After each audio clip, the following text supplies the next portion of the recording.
স্বাগত প্রিয় দর্শক, আমাদের নিয়মিত টক শো। এই সময় আমি জহিরুল আলম আপনাদের সঙ্গে আছি। দিনের খবরগুলো বলবো, সমসাময়িক বিষয় নিয়ে আলাপ করব। পদ্মা সেতুর প্রসঙ্গটি বারবারই চলে আসছে, কারণ দিন ঘনিয়ে আসছে 25শে জুন উদ্বোধন, এবং সে নিয়ে উত্তেজনা আছে, সবার মনের মধ্যে উচ্ছ্বাস আছে। এদিকে বন্যা পরিস্থিতির নিয়েও সবার মধ্যে এক ধরনের উদ্বেগ। সিলেটে বন্যার কিছুটা উন্নতি হয়েছে পরিস্থিতি, সুনামগঞ্জে কোথাও কোথাও উন্নতি হয়েছে, কোথাও অবনতি হয়েছে। প্রধানমন্ত্রী আজকে ঘুরে দেখেছেন দুর্গত এলাকা এবং দুর্গতদের সাহায্য সহযোগিতার জন্য স্থানীয় প্রশাসনকে নির্দেশ দিয়েছেন, প্রয়োজনীয় ব্যবস্থা নিতে বলেছেন। আজকে পদ্মা সেতুর দুপারে থানা উদ্বোধন করেছেন প্রধানমন্ত্রী এবং বেশ কিছু প্রসঙ্গে কথাও বলেছেন, কিভাবে এই সেতুটি নির্মিত হলো, এবং এই সেতু নিয়ে নানা ধরনের ঘটনার কথাও তিনি তুলে ধরেছেন। বিশ্ব ব্যাংকের সঙ্গে যে সম্পর্ক, দুর্নীতির যে অভিযোগ, এবং সেগুলো যে প্রমাণিত হয়নি সেই প্রসঙ্গগুলো তিনি বলেছেন, এবং নিজস্ব অর্থায়নে এই আত্মমর্যাদার প্রতীক, সক্ষমতার প্রতীক সেতুটি যে উদ্বোধন হতে চলেছে সে নিয়ে তিনি কথা বলেছেন। আজকে নির্বাচন কমিশনের সাথে সংলাপে যায়নি বিএনপি সহ 5টি দল, এবং প্রধান নির্বাচন কমিশনার বলেছেন যে সরকারের আজ্ঞাবহ হয়ে নির্বাচন করা যাবে না। তারা সুষ্ঠু এবং একটি ভালো নির্বাচন করার ব্যাপারে তার প্রতিশ্রুতির কথা আবারও উল্লেখ করেছেন। শনাক্ত হয়েছে আজকে কোভিড-11% উপরে করোনা একজনের মৃত্যু হয়েছে। যশোরে ওমিক্রনের নতুন সাব ভ্যারিয়েন্টের সন্ধান পাওয়া গেছে। নিশ্চিতভাবেই করোনা আবারও নতুন ঝুঁকি তৈরি করছে নতুনভাবে। এই প্রসঙ্গগুলো নিয়ে আজকে আলাপ করব। স্টুডিওতে দুজন অতিথি রয়েছেন, তাদের সঙ্গে পরিচিত হব। রয়েছেন স্থপতি মোবাশ্বের হোসেন, সভাপতি বাংলাদেশ স্থপতি ইনস্টিটিউট, এবং রয়েছেন আওয়ামী লীগ নেতা জনাব রাশেক রহমান। স্বাগত আপনাদের দুজনকে। বন্যা পরিস্থিতির কথা একটু শুনি। মোবাশ্বের ভাই, এটা তো আপনার সিজনাল হয় বন্যা, কিন্তু এবারের পরিস্থিতি বেশ খারাপ, এবং রেসপন্স কেমন দেখছেন আপনি? ধন্যবাদ। কয়েকটা জিনিস একটু আমাদের জানা দরকার। প্রায় 120 বছরের মধ্যে প্রথমবারের মতন চেরাপুঞ্জিতে এত বৃষ্টি হয়েছে, 120। এবং সিলেটে প্রায় 50 থেকে 60 বছরের ভিতরে হাইয়েস্ট বৃষ্টি হয়েছে। এবং এই বৃষ্টিটা এবং পানিটা ভেসে আসা ভারত থেকে, এটার প্রথম জিনিসটা বোঝা যায় যে সব জায়গাতেই রেলওয়ে স্টেশনটাকে কিন্তু সবচেয়ে বেশি উঁচু জায়গায় করা হয়। সিলেটের প্রধান রেলওয়ে স্টেশনের স্টেশন মাস্টারের রুমের ভিতরেও পানি, অর্থাৎ স্টেশন প্ল্যাটফর্মে তো আছেই, একেবারে ঘরের ভিতরে পর্যন্ত পানি গেছে। এতে আমরা বুঝতে পারি যে বহু বাড়ির চকিতে আশ্রয় নেওয়ার পরেও তারা পানির হাত থেকে রেহাই পায় নাই। এইটি একটি অস্বাভাবিক ঘটনা, এবং এই অস্বাভাবিক ঘটনাটা পুরোপুরি বর্ষাকাল আসার আগেই এই ঘটনাটা ঘটছে। এগুলি কিন্তু আগে থেকে আমাদের ফোরকাস্ট করা হচ্ছিল। এর সাথে আরেকটি তথ্য, আজকে প্রায় 6-7 বছর ধরে বলা হচ্ছে যে সমুদ্রের লেভেল প্রায় 3 থেকে 4 ফিট বাড়বে। এগুলির প্রিকশন আমরা দুভাবে নেওয়ার কথা চিন্তা করি। একজন স্থপতি হিসাবে চিন্তা করি যে সেই যে ব্রিটিশ পিরিয়ডে 4 ফিট, 5 ফিট, 6 ফিট প্লিন্থ দেওয়া হতো, সময় এসছে আইদার প্লিন্থ আমাকে উঁচু করতে হবে, অথবা যে জায়গায় ভবন হবে সেই জায়গাটিকে গ্রামের মতন উঁচু টিলার মাধ্যমে করে নিতে হবে, অথবা সেই পার্বত্য এলাকার নিচতলাটিকে ফাঁকা রেখে উপরতলায় বসবাসের ব্যবস্থা করতে হবে। চিন্তাই করতে হবে এই ধরনের ঘটনা ঘটতে পারে। এবং বিশ্বের বহু দেশে অ্যাটম বোমার আক্রমণ এবং দুর্গত অবস্থার জন্য তাদের প্রত্যেকটা গ্রামে একটা জায়গায় পানি, খাদ্য, এগুলি প্রতিনিয়ত, আমার সৌভাগ্য আছে সুইজারল্যান্ডে দেখার, একদম পাহাড়ের ভিতরে প্রতি 7 দিনে তারা খাবার সরিয়ে নিয়ে যাচ্ছে, প্রতি 7 দিনে তারা আবার খাবার নিয়ে আসছে, এবং ছোট্টখাট্ট হসপিটাল পর্যন্ত আছে। আমাদের আর্থিক অবস্থা যত ভালো হচ্ছে, মানুষ এই জিনিসগুলি তত বেশি চাচ্ছে। এইগুলি প্রয়োজনীয়তা কিন্তু আমাদের ভিতরে আছে, এবং ভবিষ্যতে এগুলির ব্যবস্থা করতে হবে। জনাব রাশেক রহমান, ফ্লাড ম্যানেজমেন্ট কেমন? ধন্যবাদ। প্রথম কথা হচ্ছে যে 1980-র দশক এবং 90-র দশকে বাংলাদেশের একক পরিচয় ছিল, আমি বলতে চাই আন্তর্জাতিক ক্ষেত্রে, সেটা হচ্ছে যে বন্যা, জলোচ্ছ্বাস, ঘূর্ণিঝড়। বাংলাদেশ আপনি যেখানেই বলতেন, বহির্বিশ্বের মানুষেরা আমাদেরকে এই পরিচয়ে পরিচিত ছিল।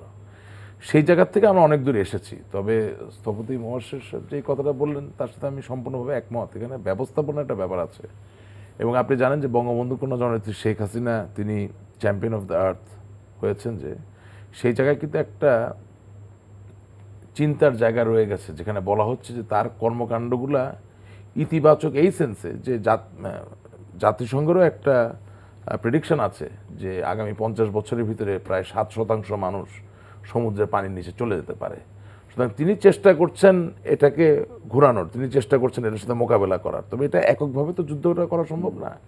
যারা স্টেক হোল্ডার, এই যে বাড়ির কথা তিনি বললেন, যিনি বাড়ি বানাবেন, যিনি বাড়িতে থাকবেন, যিনি ব্যবসা করবেন, বাণিজ্যিক ভবন ব্যবহার করবেন, আমাদের সকলকে এগিয়ে আসতে হবে এমন একটা পরিকল্পনাকে আলিঙ্গন করার জায়গায় যেখানে এই বন্যা বলুন বা জলোচ্ছ্বাস বা ঘূর্ণিঝড়, এই প্রাকৃতিক বিপর্যয়গুলোকে প্রথমত আমরা মোকাবেলা করতে পারবো। দ্বিতীয়ত হল্যান্ড এবং মানে হল্যান্ড অথবা নেদারল্যান্ডস একই তো দেশ, দুটি নাম, এখানে যে বন্যা ব্যবস্থাপনার যে জায়গাটা রয়েছে এটা যে একেবারে হুবহু বাংলাদেশের জন্য প্রযোজ্য সেটা বলতে চাই না, বলতে চাই যে শিক্ষণীয় দীর্ঘমেয়াদী বন্যা ব্যবস্থাপনার জন্য সেখান থেকে শিক্ষা গ্রহণ করার ব্যাপার আছে এবং প্রযুক্তি আনয়ন, সে প্রযুক্তির প্রয়োগের ব্যাপারটা রয়েছে। তবে এখানে আসার বিষয় হচ্ছে যে বঙ্গবন্ধু কন্যা জননেত্রী শেখ হাসিনা যে ডেল্টা প্ল্যানের কথা বলেছেন, সেখানে কিন্তু ইতিমধ্যে আপনি জানেন যে তিস্তা বাঁধ প্রকল্প এটা 1950-এর দশক থেকে শুরু হয়েছে, কিন্তু দুঃখজনক হলেও বাস্তব এটা, যেটা আসলে সত্যিকার অর্থে কম্প্রিহেন্সিভ প্ল্যান ছিল না। তার মানে প্রতি বছরই নতুন করে কিছু বরাদ্দ দেওয়া হতো,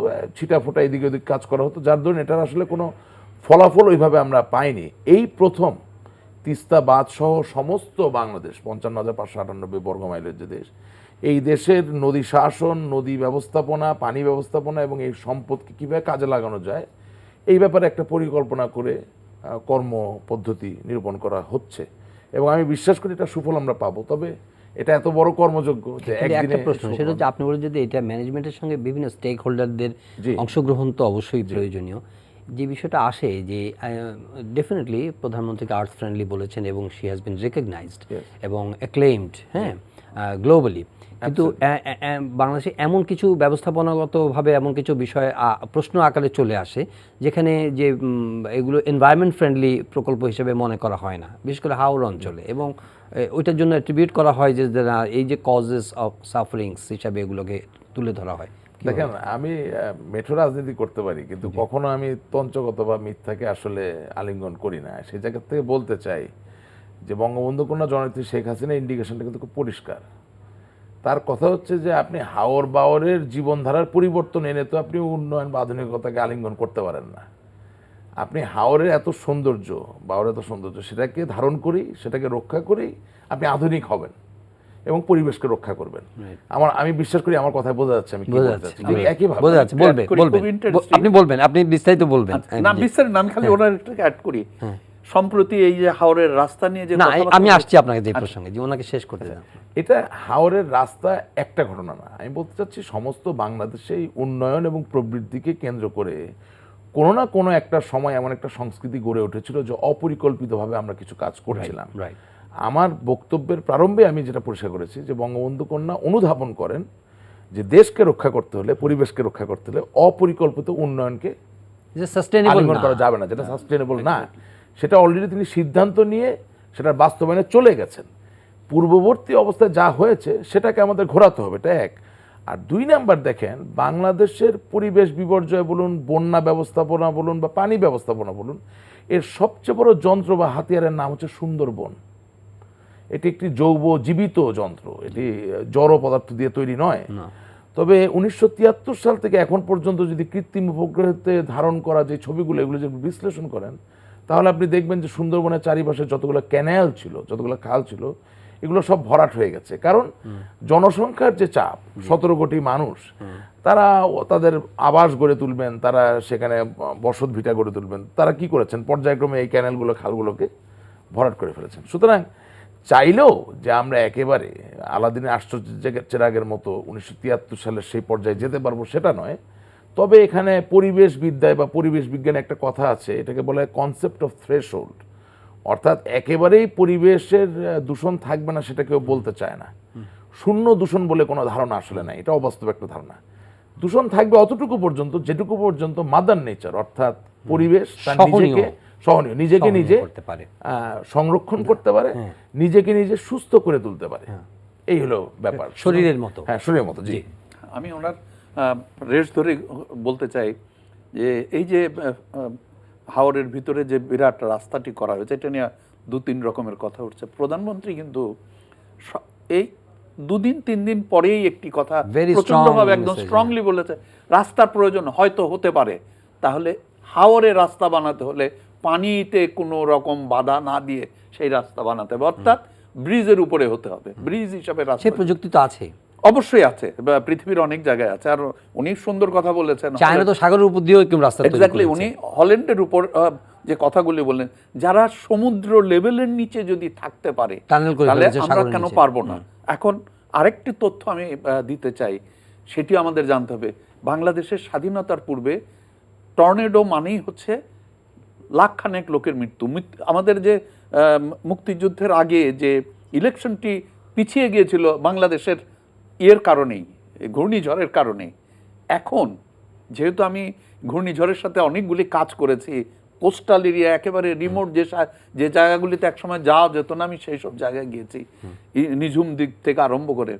সেই জায়গাগুলিতে এখন আপনারা খোঁজ নিলে দেখবেন বর্তমানে যে অবস্থাটা আমরা বাংলাদেশে উন্নতি হয়েছে রেড ক্রস এবং অন্যান্য প্রতিষ্ঠানের মাধ্যমে, এখন 2-4 জন মারা যায়। কারা মারা যায় সেটিও আপনার কাছে শুনলে অদ্ভুত লাগবে। যারা গরু বাছুর থুয়ে এই শেল্টারে আসতে রাজি না, আরেকটা হচ্ছে ফোরকাস্ট থাকার পরেও তারা জাহাজে পানিতে যে মাছ ধরে, এই রকম 2-4 জন করে মারা যাচ্ছে। অর্থাৎ সেট আপটা এত সুন্দর ডেভেলপ করেছে, আর আমরা এই গরু বাছুর থুয়ে আসবে না এটার পরে আমরা আবার এই থাকার জায়গাগুলি কমপ্লিটলি অন্যভাবে এখন তৈরি করছি। অর্থাৎ একটা পুকুরের মাটি দিয়ে প্রচুর উঁচা করে গরু বাছুর থাকার ব্যবস্থা করে দিয়ে নিচতলা খালি রেখে উপরে যাতে শেল্টার নেওয়া যায়। এই সময়ের সাথে সাথে এখন কিন্তু আপনার ঘূর্ণিঝড় এবং টর্নেডোতে যত না মারা যায় বিশ্বের উন্নত দেশে তার চেয়ে খুব একটা কম মারা যায় না। মৌসুমে আমি একটা বিরতিতে যাব। আপনি শুরুতে একটু বলছিলেন যে প্রসঙ্গটা পরে আসছে, আমাদের অপরিকল্পিত প্রকল্প বাস্তবায়নের প্রসঙ্গটি আসছে, কিন্তু প্রথমে আমি বললেন যে চেরাপুঁজিতে অনেক বৃষ্টি হয়েছে, এটা অ্যাট্রিবিউট করেছেন, কিন্তু চেরাপুঁজিতে এইবার যদি 3-4 দিনে 3,000 বা 3,500 মিলিমিটার বৃষ্টি হয়, ক্লাইমেটিক যে কনসিকুয়েন্স বা যে ক্যাটাস্ট্রফিক কনসিকুয়েন্স হচ্ছে, সেটাতে তো আগামী দিনে 5,000 মিলিমিটারও বৃষ্টি হতে পারে। তো সেটার জন্য তো আপনার প্রিকশন থাকতে হবে, সেটার জন্য তো আপনার চিন্তা থাকতে হবে, তাই না? পদ্মা সেতুর প্রসঙ্গটি নিয়ে আলাপ করতে চাই, কারণ এটা চলতেই থাকবে এই আলোচনা, কারণ আমাদের যেটি শুরুতেই বলেছি এবং সবাই বলছেন যে একটা গৌরব, সক্ষমতা এবং আত্মমর্যাদার একটা প্রতীক হয়ে গেছে, কারণ এটাকে বাধাগ্রস্ত করার জন্য কিছু বিষয় চলে এসেছিল অনাকাঙ্ক্ষিত, এবং সেগুলোকে অতিক্রম করে এই সেতুটি বাস্তবায়নের যাবতীয় পদক্ষেপ সম্পন্ন করেছেন মাননীয় প্রধানমন্ত্রী, এবং সেটি আজকে বাস্তবায়িত হচ্ছে। আপনি কি বলবেন? আপনাকে ধন্যবাদ। বিশেষত এই কারণে যে পদ্মা সেতুর উদ্বোধনের কয়েকদিন আগে আপনি আমাকে আমন্ত্রণ জানালেন, এবং অনেকেই বিশেষত এই বন্যাকে কেন্দ্র করে পদ্মা সেতুর উদ্বোধন নিয়ে অনেক রকম কথা বলছেন। দেখেন, আমার একটা খুব পরিষ্কার নীতিগত জায়গা আছে। আমি এভাবে দেখতে চাই যে বঙ্গবন্ধু শেখ মুজিবুর রহমানের নেতৃত্বে 26 মার্চ থেকে 16 ডিসেম্বরের আমাদের 1000 বছরের স্বাধীনতার সংগ্রামের যে স্বাধীনতার যুদ্ধটি সংগঠিত হয়েছিল, সেই 9 মাসে কিন্তু বৃষ্টি হয়েছে, বন্যা হয়েছে, জলোচ্ছ্বাস হয়েছে, ঘূর্ণিঝড় হয়েছে, কিন্তু যুদ্ধ চলেছে। অর্থাৎ যেটা প্রয়োজনীয় মানুষের মুক্তির জন্য সেটা জারি রাখতে হবে, সেটা বন্ধ করার কোনো সুযোগ নাই। এই কথা আমি কেন বলি? আমি বলি এই কারণে যে কামানগোলার যে যুদ্ধ, এটার উপসংহার হয়তো বা আমি মনে করছি হয়ে গেছে, কিন্তু বাঙালির সত্যিকার স্বাধীনতা এবং সার্বভৌমত্বের এবং আর্থসামাজিক মুক্তির যে যুদ্ধ, এই যুদ্ধের কিন্তু শুরু হয়েছে, শেষ হয় নাই। এবং সেই যুদ্ধের সত্যিকার অর্থে আমরা যারা বিশেষত আওয়ামী লীগ করি, স্বাধীনতার সপক্ষে, আমরা মনে করি সেই যুদ্ধের নেত্রী বা নেতা হচ্ছেন জননেত্রী শেখ হাসিনা। সেই জায়গা থেকে বাঙালির সক্ষমতার অনস্বীকার্য প্রতীক বর্তমানে হচ্ছে পদ্মা সেতু। সুতরাং আমরা যে বাঙালি হিসাবে একটা জায়গায় এসেছি, আমরা যে অসম্ভবকে সম্ভব করতে পারি, আমরা দুরূহ কাজকে যে গ্রহণ করে সাফল্য আনতে পারি এবং আমরা আরও সামনে এগিয়ে যেতে পারি, এই যে এটার একটা সংযোগ কিন্তু আমার স্বাধীনতার সার্বভৌমত্বের সাথে আছে। সেই জায়গা থেকে আমি মনে করি যে সিলেট, সুনামগঞ্জ, নেত্রকোনা, কিশোরগঞ্জ সহ বাংলাদেশের যেসব জায়গায় মানুষ উপদ্রুত আছেন, তাদের প্রতি আমাদের যে দায়িত্ব, সেই দায়িত্বের জায়গায় কোনো রকম কোনো কমতি না করে, ছেদ না করে 25শে জুন পদ্মা সেতুর উদ্বোধন হওয়া উচিত। কারণ this is a continuous warfare. বাস্তবতা হচ্ছে সব যুদ্ধ আপনি চোখে দেখবেন তা না। এই যুদ্ধ সাম্প্রদায়িকতার বিরুদ্ধে, এই যুদ্ধ দারিদ্র্যের বিরুদ্ধে, এই যুদ্ধ অসুখের বিরুদ্ধে, এবং অবশ্যই আজকের অনুষ্ঠানের প্রতিপাদ্য এই যুদ্ধ কিন্তু প্রাকৃতিক বিপর্যয়ের বিরুদ্ধে। এবং একটা কথা এখানে বলি যেহেতু বারবার হাওর বাওরের কথা আসছে, এটা বলা প্রাসঙ্গিক বলে মনে করছি। ভেনিস শহরটা is suppose to be one of the most romantic cities, right?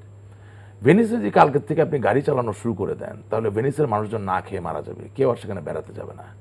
ভেনিসের সৌন্দর্যটাই হচ্ছে তার জলজ যান, তার পানি এবং তার আশেপাশে গড়ে ওঠা ছোট ছোট বুটিক হোটেল, ছোট ছোট রেস্টুরেন্ট। এখন সুন্দরবনে বাঘের জায়গায় যদি আপনি আমারে বসায় দেন, তাহলে সুন্দরবনে আর কেউ সুন্দরবন দেখতে যাবে না। হাওর বাওরের পানির জায়গায় যদি অন্য কিছু হয়ে যায়, তাহলে এর যে একটা অর্থনৈতিক যে সম্ভাবনা, অমিত সম্ভাবনা, সেটাকে আমরা নিজেরা গলা টিপে হয়তো ধ্বংস করে ফেলতে পারি। সেই জায়গা থেকে মনে করি জননেত্রী শেখ হাসিনা সবসময় যেদিকে ইঙ্গিত করেন, তিনি কিন্তু একেবারে তার জন্মস্থান থেকে কথাগুলো টানেন।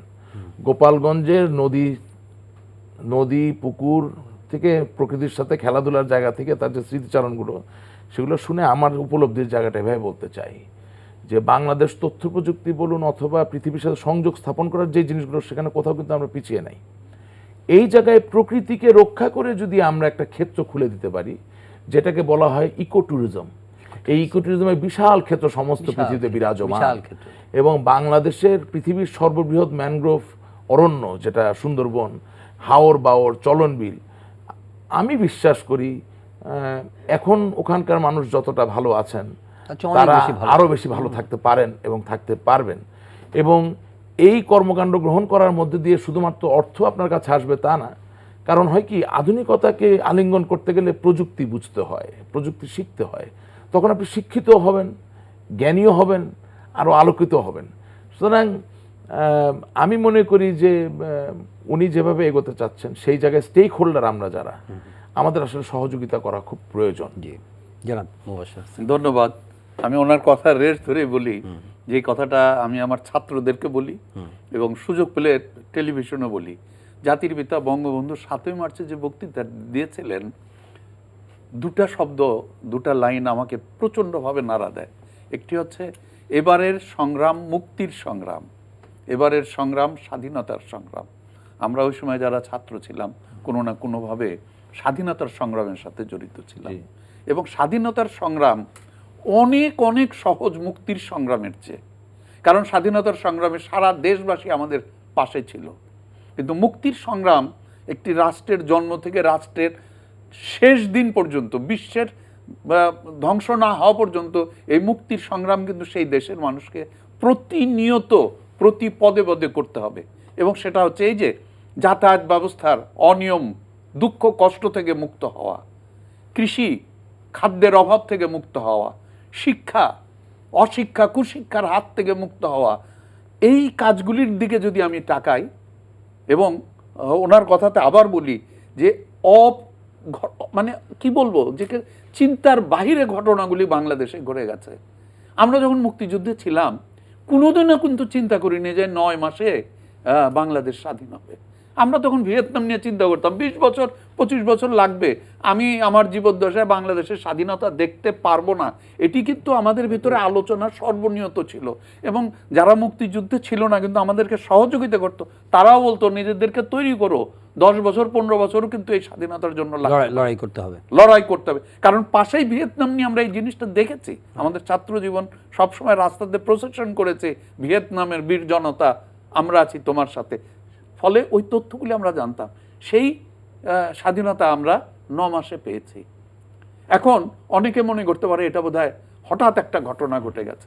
এখন আসেন আমি আরেকটা ছোট্ট ইতিহাস দিই। স্বাধীনতা সংগ্রামের চেয়ে বড় একটা ঘটনা ঘটে গেছে সবার চোখের অন্তরালে। বাংলাদেশকে বলা হয়েছে বটমলেস বাস্কেট, অর্থাৎ 7 কোটি লোককে আমার কৃষকরা খাবার দিতে পারতো না। এটি হলো ফ্যাক্ট। দুর্ভিক্ষ হয়েছে। আজকে 50 বছর পরে আপনি অঙ্ক কষেন, হিসাব করেন, জনসংখ্যা হয়েছে দ্বিগুণ, জমি হয়ে গেছে অর্ধেক। বাংলাদেশ খাদ্যে স্বয়ংসম্পূর্ণ শুধু না, বিদেশে বিভিন্ন ধরনের খাদ্যশস্য রপ্তানি করা হচ্ছে। এই কাজটি কারা করলো, কে করলো, কিভাবে করলো? কৃষক, যাকে এখনো আমরা কাউকে গালি দিতে গেলে বলি তুমি বেটা চাষা। এই সেই চাষা, তথাকথিত চাষারা বাংলাদেশে কত বড় রেভলিউশন করেছে, আমি যেটাকে স্বাধীনতা সংগ্রামের চেয়েও বড় করে মনে করি। এই মানুষগুলি এবং এই বাংলাদেশের বুকে এই তথাকথিত চাষারা সারের জন্য যখন রাস্তায় বের হয়েছে তাদেরকে জীবন দিতে হয়েছে, বিএনপি জামাতের সময় যেটা হোক হয়েছে, এই দেশেই হয়েছে স্বাধীনতার পরে। তারপরেও তারা কিভাবে, কি প্রচন্ড গতিতে খাদ্যের শস্যে বাংলাদেশকে স্বয়ংসম্পূর্ণ করছে, যখন জনসংখ্যা দ্বিগুণ, জমি অর্ধেক। এই ছোট তথ্যটি মনে রাখতে হবে। এখন আসা যাক, আমি পদ্মা নিয়ে যদি কথা বলি, আপনারা শুনলে আশ্চর্য হবেন। যেহেতু জামিলুর রেজা সাহেব বেঁচে থাকতে প্রতিনিয়ত আমি পদ্মা ব্রিজ নিয়ে ওনার সাথে আলাপ করতাম। একটি তথ্য আপনাদেরকে দেই, এফআর খান সিয়ার্স টাওয়ার করেছে। সিয়ার্স টাওয়ার্স বলতে যেটা বোঝায় সেটি হচ্ছে হাই রাইজ বিল্ডিং কত স্বল্প ব্যয়ে এবং কত সাকসেসফুলি করা সম্ভব, উনি হলেন সেটার একেবারে আবিষ্কারক।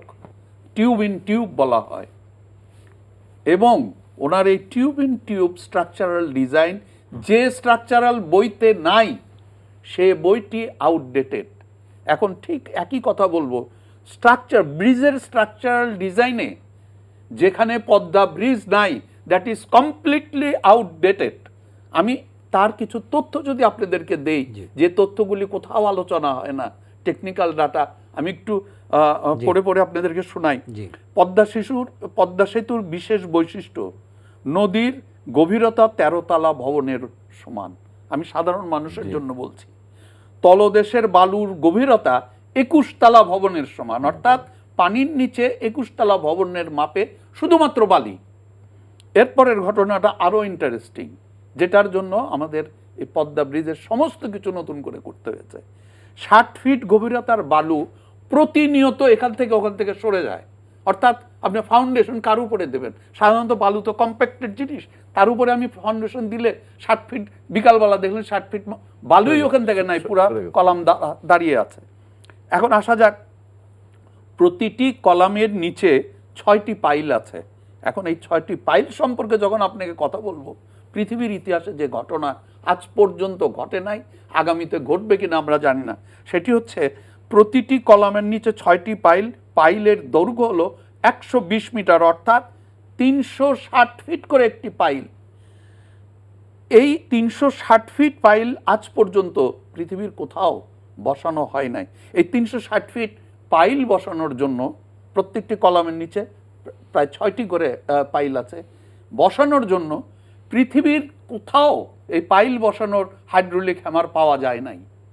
জার্মানিতে সম্পূর্ণ বাংলাদেশের এই ব্রিজটি বানানোর জন্য এই পাইল হ্যামারটি তৈরি করতে হয়েছে। সাগরে যে করে, চায়না যে করতেছে, এই ডেপথ তারা না, এত ডেপথে তো কোথাও যাওয়া লাগে না, কারণ হয় আপনি কম্প্যাক্ট মাটি পাবেন, আর মোস্ট অফ দা আমাদের এই জায়গার বাইরে পৃথিবীর সব জায়গাতে ইউ গেট দ্য স্টোন। মানে আপনার পদ্মা সেতুর সারফেসটা একটু ডিফারেন্ট। একদম আমাজন আর পদ্মা সেতুর চেহারা কি বলে স্রোত হচ্ছে সমান, কিন্তু পদ্মা সেতুর চরিত্র পৃথিবীতে দ্বিতীয় আরেকটি নাই। এই যে আমি বললাম, যখন তখন 60 ফিট মাটি নাই হয়ে যাচ্ছে। অর্থাৎ আপনি কনভেনশন মেথডে যদি এই কলামটি বানান, আপনি সকালবেলা বানিয়ে গেলেন একদম ফার্স্ট ক্লাস, বিকালবেলা দেখলেন যে ওর তলা থেকে 60 ফিট কিছুই নেই। এটি একটি অদ্ভুত রকমের ঘটনা, যেটিকে নতুন করে তথ্য সম্ভারে বানাতে হয়েছে। এখন আমি আরো কয়েকটি কথা বলি, কেন এটির অর্থ ব্যয় পরে বৃদ্ধি পেয়েছে। পাইলের দৈর্ঘ্যটা বললাম, পদ্মা সেতুর জন্য বিশেষভাবে নির্মিত হাইড্রোলিক হ্যামার বানাতে হয়েছে বাংলাদেশের জন্য। এই সেতুটি 4 লেন, অর্থাৎ 4 লেনে এটা ভাগ করা আছে, এবং দোতলার ভিতরে আবার মজার ব্যাপার হচ্ছে রেলটা ব্রড গেজ এবং মিটার গেজ। এখানেই শেষ না, broad gauge and metre gauge 160 kilometre স্পিডে ট্রেন চলতে পারবে, সেটাকেও বিবেচনায় নেওয়া হয়েছে। আরেকটা বড় জিনিস বিবেচনায় নেওয়া হয়েছে, সারা ওয়ার্ল্ডের সাথে যদি এটার কানেকশন হয়, সেক্ষেত্রে দোতলা কন্টেনার ক্যারিয়ার যাতে এটাতে যেতে পারে, সেটি লোড এবং সেটির হাইট, এগুলিকে ক্যালকুলেশনের ভিতরে নিয়ে আসতে হচ্ছে। এটার সাথে গ্যাস লাইনের ব্যবস্থা করা হয়েছে, এটার সাথে আপনি পাওয়ারটা আলাদা করে করা হয়েছে এইটার ফান্ড থেকেই। এখন আমি যে তথ্যটি দেব সেটি হবে আপনাদের কাছে সবচেয়ে আশ্চর্য। অনেকেই জানে যে আলোচনায় বিভিন্ন সময় বিভিন্ন এই স্ট্রাকচার সম্পর্কে না জানা মানুষরা অনেক কথাবার্তা বলে। ভূপেন হাজারিকা ব্রিজ হচ্ছে 10 কিলোমিটার, আর আমাদের এটা হচ্ছে 6 কিলোমিটার। ভূপেন হাজারিকাতে 10,000 কোটি টাকা লেগেছে, আমাদের 30 থেকে 40,000 কোটি টাকা লেগেছে। 30,000 কোটি। 30,000 কোটি টাকাই ধরেন, তাহলে এত দাম 6 কিলোমিটারে এত কেন? এখন ছোট্ট একটা এক্সাম্পল দিব, তারপরে আপনি উত্তর আমাকে দেন। ভূপেন হাজারিকা ব্রিজটির কলামের ওজন হচ্ছে 120 টন।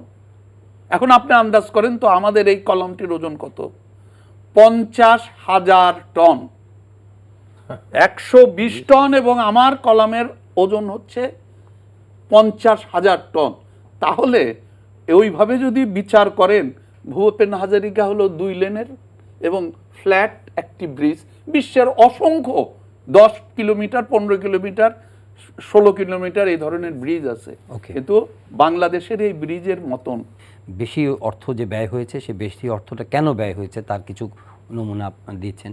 একটা বিষয়ে আলোচনায় খুব এসেছে যে অনেকে বিরোধিতা করেছে, এটার অর্থ আটকে দেওয়ার চেষ্টা করেছে, দুর্নীতির অভিযোগ এনেছে বিশ্বব্যাংক। আবার কানাডার আদালত সেটা বলেছে যে প্রমাণ হয়েছে যে না, এখানে দুর্নীতি কিছু হয়নি বা দুর্নীতির কোনো ধারণাও এখানে নেই। তো যারা বিরোধিতা করেছে বলা হচ্ছে, তাদেরকে আবার এই সেতু উদ্বোধনের সময় আমন্ত্রণ জানানো হবে বলা হচ্ছে। আবার এখন আমরা শোনা যাচ্ছে যে যেমন প্রফেসর ইউনূসের নাম বারবার আসছে, নানাভাবে নেতিবাচকভাবেই আসছে বেশিরভাগ ক্ষেত্রে। তো এক ধরনের গুড জেস্টার রাজনীতিতে তো দেখা যাচ্ছিল যে আপনারা বিরোধিতা করেছেন, আপনাদেরকে আমরা ডাকবো উদ্বোধনের সময়। এখন এটা ঘুরে যাচ্ছে কিনা, মানে কেন এরকম হবে? মানে পরিবর্তন তো হতেই পারে সব কিছুর মধ্যে, আপনি কিভাবে দেখেন? আচ্ছা দেখেন, প্রথম কথা হচ্ছে একটা অজানা জিনিস আপনার সামনে তুলে ধরতে চাই। জি। সেটা হলো যে যারা পদ্মা সেতুর বিরোধিতা করেছেন, আমি যদি একেবারে সুচিহ্নিতভাবে কথা বলতে চাই, যেটা আপনি কিছুটা বললেন, প্রফেসর ইউনূস যেমন ছিলেন ঠিক তেমন বাংলাদেশের রাজনৈতিক যে আবহ, সেখানে বিএনপি জামাতের একটা ভূমিকা অনস্বীকার্য। বেগম খালেদা জিয়া মির্জা, এটা অস্বীকার করার কোনো সুযোগ নাই। সেই জায়গা থেকে বলতে চাই কেন ঘুরে যায় বা কেন ঘুরে যেতে পারে। কারণ হচ্ছে যারা এতদিন ধরে বিরোধিতা করলেন, তাদের ওই রাজনৈতিক দলের ব্যবসায়ী নেতৃবৃন্দ যারা আছেন, তার 99% নেতৃবৃন্দ ইতিমধ্যেই এই কাজ শেষ হওয়ার আগেই পদ্মা সেতুর 2 পারে যথেষ্ট পরিমাণ জমি জমা কিনে নতুন ব্যবসা বাণিজ্য বিনোদন কেন্দ্র খোলার সকল প্রস্তুতি সম্পন্ন। They are smart enough. Yes, you may call them smart, somebody may call them evil, somebody may call them a devil. It's a question of perspective, how you look at it. Architecture perspective is a very important thing. এখন ঘটনা হচ্ছে যেটা স্থপতি মহাশয় সাহেব বললেন, তার মানে পুরাটা একটা চ্যালেঞ্জ। এই যে চ্যালেঞ্জটা আপনি মোকাবেলা করলেন, উনি কিন্তু জাস্টিফাই করার চেষ্টা করেন নাই। His statement is justified, what ever he has said it is correct. এটা বিয়ন্ড ডিবেট, কারণ এগুলো সবই নিউমেরিক, সবই ফিগার্স অ্যান্ড ফ্যাক্টস। আর শুধু ওখানে একটা জায়গায় 4 লেনের জায়গায় আমি ওটাকে বলি 6 লেন, এই কারণে যে সেখানে জরুরি সেবার একটা লেন আলাদা করা আছে 2 দিকে। সুতরাং আসলে প্রায়োগিকভাবে বাঙালির হিসাবে যদি নেন তাহলে এটা 6 লেনের রাস্তা, কিন্তু মার্কিন যুক্তরাষ্ট্র অথবা অন্য যে কোনো সমাদৃত ইউরোপিয়ান দেশের হিসেবে ধরলে এটা 4 লেন, যে পুলিশ এবং অ্যাম্বুলেন্সের জন্য 2টা করে লেন আলাদা থাকবে। আচ্ছা যাই হোক, উনি যা বলেছেন সঠিক বলেছেন, এখানে কোনো বিতর্কের কোনো সুযোগ নাই। এখানে আমি আপনাকে যেটা তুলে ধরলাম সেটা হচ্ছে যে এই জন্যেই অপরাজনীতির সৃষ্টি হয়, যে আপনি একদিকে বলছেন পদ্মা সেতু উঠবেন না, জোড়াতালি দিয়ে বানানো, আরেকদিকে আপনি বলছেন পদ্মা সেতু বানাতে পারবে না, আরেকদিকে আপনি বলছেন অনেক খরচ হয়ে গেছে, দেশের ক্ষতি হয়ে গেছে, কিন্তু আপনি প্রত্যেকটা স্টেটমেন্টের পাশাপাশি নিজের ভবিষ্যৎকে সংরক্ষিত করছেন গোপনভাবে। আপনি জমি কিনছেন, সেখানে ব্যবসা বাণিজ্যের ব্যবস্থা গ্রহণ করছেন। সেই জায়গায় একজন রাজনৈতিক কর্মী হিসাবে আমার জন্য মেনে নেওয়া খুব কঠিন হয়, এবং যখন আমাদের একটা ঘূর্ণায়মান পরিস্থিতি দেখা দেয় আমি তখন দোষ দিতে পারি না, এটা এক।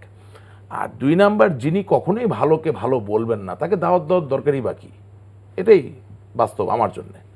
আমি এখন একটা জায়গায় শুধু আসতে চাই, সেটা হচ্ছে যে আমি মানবিক যে জায়গাটা সেটা অ্যাড্রেস করা খুব প্রয়োজন। দেখেন, 1950-এর দশকে যখন কাপ্তাই বাঁধ করার প্রকল্প গ্রহণ করা হলো, সেই প্রকল্পে পার্বত্য চট্টগ্রামের রাজাসহ সেই কাপ্তাই বাঁধে যারা ক্ষতিগ্রস্ত হবেন কোনো অধিবাসীর ক্ষতিপূরণের কোনো ব্যাপার কিন্তু আমলে নেওয়া হয় নাই।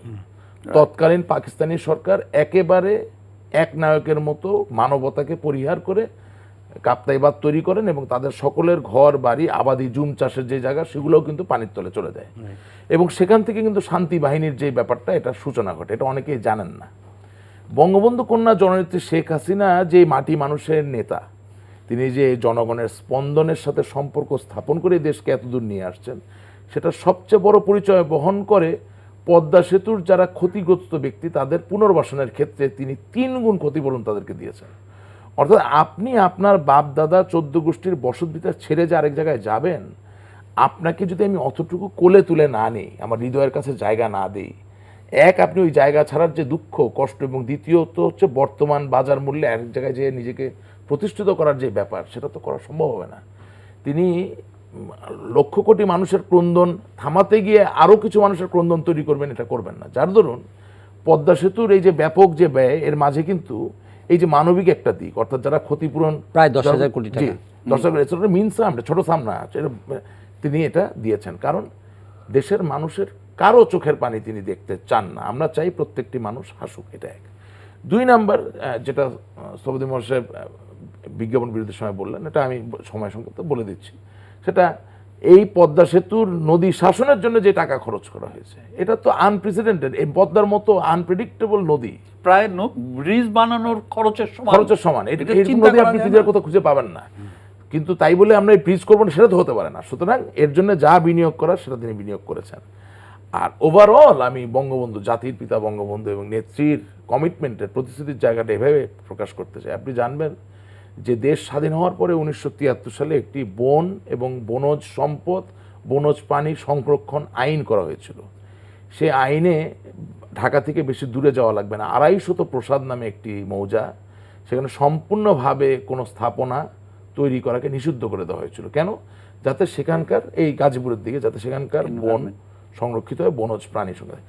এই উদাহরণটা আমি এই কারণে আনলাম যে at the end of the day Bangabandhu Sheikh Mujibur Rahman, জননেত্রী শেখ হাসিনা এবং তার দল বাংলাদেশ আওয়ামী লীগ আমাদের এই দেশের পরিবেশ, প্রতিবেশের প্রতি একটা অন্যরকম প্রতিশ্রুতির জায়গা আছে, একটা সংকল্পের জায়গা আছে।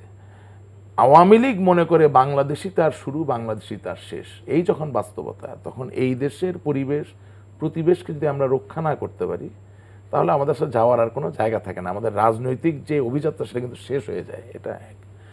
আর আরেকটা জিনিস কি, যেটা আপনি ওই কথাটা তুললেন, দাওয়াত দেওয়ার ব্যাপার বা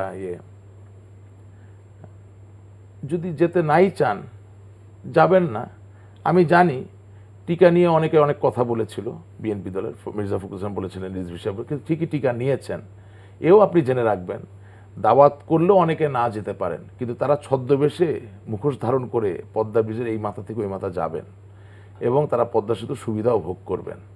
এটাই বাংলাদেশের না, কিন্তু রোগাক্রান্ত রাজনীতি। না, এটা রোগাক্রান্ত রাজনীতি, কিন্তু দিন শেষে তো এটা যখন বলা হয় যে এটা আমাদের নিজস্ব অর্থায়নে, তখন তো সেখানে সরকার বিরোধী সবারই অংশগ্রহণ আছে, জনগণের আমি ছোট্টভাবে এই জিনিসটাকে একটু একদম অরাজনৈতিক ব্যক্তির মতন করে কথাটা বলতে চাই, যদিও আমি রাজনীতির সাথে জড়িত।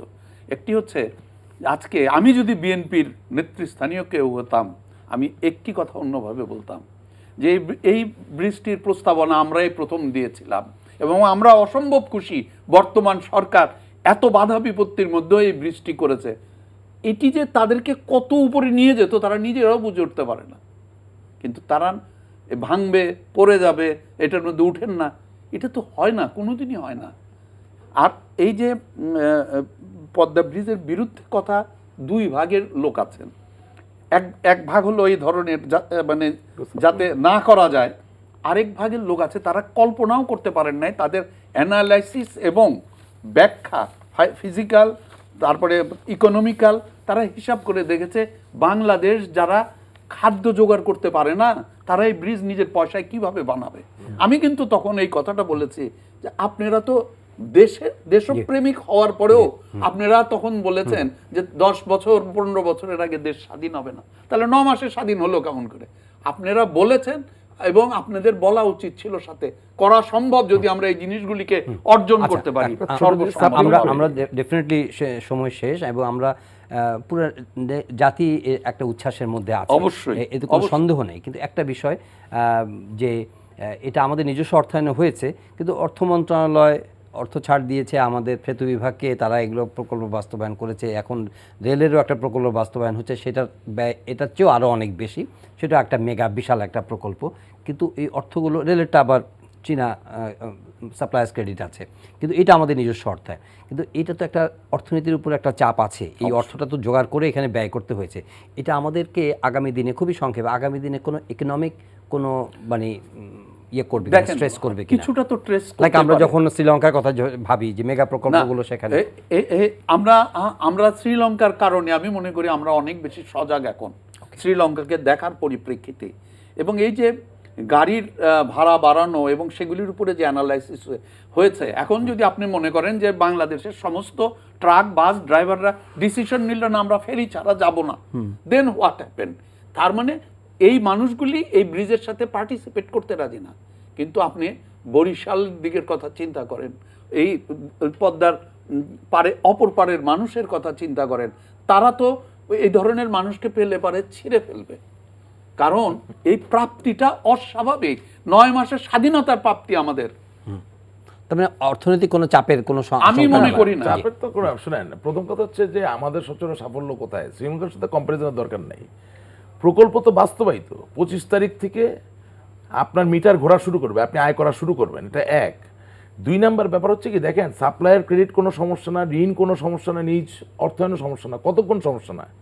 যতক্ষণ আপনার আয়ের ক্ষেত্র সম্প্রসারিত হচ্ছে, আপনার গার্মেন্টস শিল্প সম্প্রসারিত হচ্ছে, আপনার আইটি ক্ষেত্র রপ্তানির ক্ষেত্রে সম্প্রসারিত হচ্ছে। বাংলাদেশের সবচেয়ে বড় হাতিয়ার যেটা শক্তির জায়গা, সেটা হচ্ছে বাংলাদেশ যেই ক্ষেত্রগুলোতে খেলাধুলা করে বিশ্ব অর্থনীতিতে, সেটা প্রত্যেকটি প্রতিনিয়ত বাড়ছে, সম্প্রসারিত হচ্ছে। সুতরাং সেই জায়গা থেকে রিস্ক মিটিগেশনের জায়গাটা রয়ে যাচ্ছে। আর শ্রীলঙ্কার কি হয়েছিল, যে শ্রীলঙ্কার আয়ের যে ক্ষেত্রটা সেটা প্রতিনিয়ত সংকুচিত হয়ে আসছিল, কারণ সে অভ্যন্তরীণ পর্যটনের উপর নির্ভরশীল ছিল অতিমাত্রায়।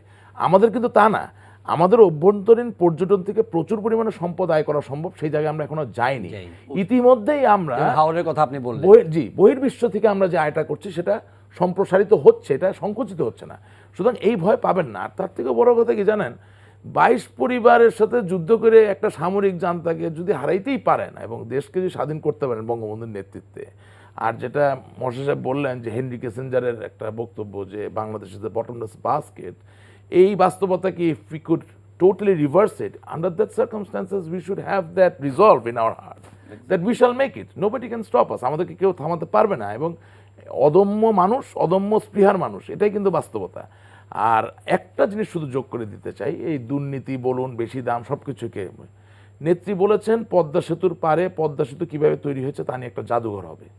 আপনি জানবেন স্ট্যাচু অফ লিবার্টি থেকে শুরু করে একেবারে পানামা ক্যানেল থেকে শুরু করে বৃহৎ যে স্থাপনাগুলো, প্রত্যেক জায়গায় কিন্তু একটা ওখানে একটা মিউজিয়াম করা হয়, যাতে নতুন প্রজন্মের মানুষেরা বুঝতে পারে যে কি পরিমাণ চ্যালেঞ্জ মোকাবেলা করে এই জিনিসগুলো তৈরি করা হয়েছে। এটা এক মানুষের চিন্তাকে পরিষ্কার করে দিবে। 2, আমি মনে করি লুই আইকানের ব্রিকের গল্প যেমন আর্কিটেকচারের প্রত্যেকটা বইয়ে পড়ানো হয়, যেটা তিনি ভবিষ্যৎবাণী করলেন যে পদ্মা সেতু যেভাবে তৈরি করা হয়েছে এটা যদি পড়ানো শুরু হয় এবং 26 তারিখ থেকে অবারিত ধারায় গাড়ি ঘোড়া যদি চলা শুরু করে, মানুষের সুফল যদি পাওয়া শুরু করে, যেটা আমার জিডিপিতে পরিলক্ষিত হবে, আমি বিশ্বাস করি এই সেতু নিয়ে কোনো তর্ক বিতর্ক, কোনো দ্বিধা বিভ্রান্তি থাকবে না ইনশাআল্লাহ। আমি ছোট্ট একটু কথা বলবো, ওই যে সারা পৃথিবীর যারা এই স্ট্রাকচারাল ডিজাইন এবং এফআর খানের বিল্ডিং দেখার জন্য বিশ্বের বিভিন্ন জায়গা থেকে যায় দেখতে, ঠিক পদ্মা সেতু দেখার জন্য অলরেডি কিন্তু আসা শুরু হয়ে গেছে যে এটি কিভাবে এই জিনিসটি করা হয়েছে। এই জিনিসটি কিন্তু আমাদেরকে জানতে হবে। আর আমি প্রচণ্ড রকম বিশ্বাস করি যে এই যে আমরা যেটা আপনার এখানে অন্তত 4 বছর ধরে 5 বছর ধরে বলতেছিলাম যে হাই স্পিড ট্রেনের ব্যবস্থা করলে পারে ঢাকার লোক সংখ্যা করবে, নর্থ বেঙ্গলে মানুষজন গার্মেন্টস ফ্যাক্টরিতে এখানে এসে কাজ করে, বেড়েও যেতে পারে না উল্টাটা হবে। কারণ যখনই হাই স্পিড ট্রেন হবে এবং তার গ্রামের আমাদের বিজনেসম্যানরা তো ওইখানে যে ফ্যাক্টরি করবে, এখন তার তো আর এখন এক্সপোর্ট ইম্পোর্ট ঢাকাতে করা আর ওখানে করা অনেক সুবিধা। আমরা অপেক্ষা করব সেই সুফলগুলো কিভাবে আমাদের ঘরে পৌঁছে, সেই অপেক্ষাতেই আমরা আছি এবং 25 তারিখের উদ্বোধনের অপেক্ষাতে সবাই আছে। ধন্যবাদ স্থপতি মুবাশশির হোসেন, ধন্যবাদ জনাব রাশেক রহমান। প্রিয় দর্শক, আজকের এই সময় এখানে শেষ করছি। সবাই ভালো থাকবেন, দেখা হবে আবারও পরের অনুষ্ঠানে। চাইলে আপনার অনলাইনে অনুষ্ঠানটি দেখতে পারেন, ভিজিট করুন ntbb.com, ইউটিউব ভেরিফাইড ফেসবুক পেজে আমাদের জনপ্রিয় অনুষ্ঠান খবরের আপডেট চাইলে আপনারা জেনে নিতে পারেন। ভালো থাকবেন সবাই, কোভিড মুক্ত থাকার চেষ্টা করবেন।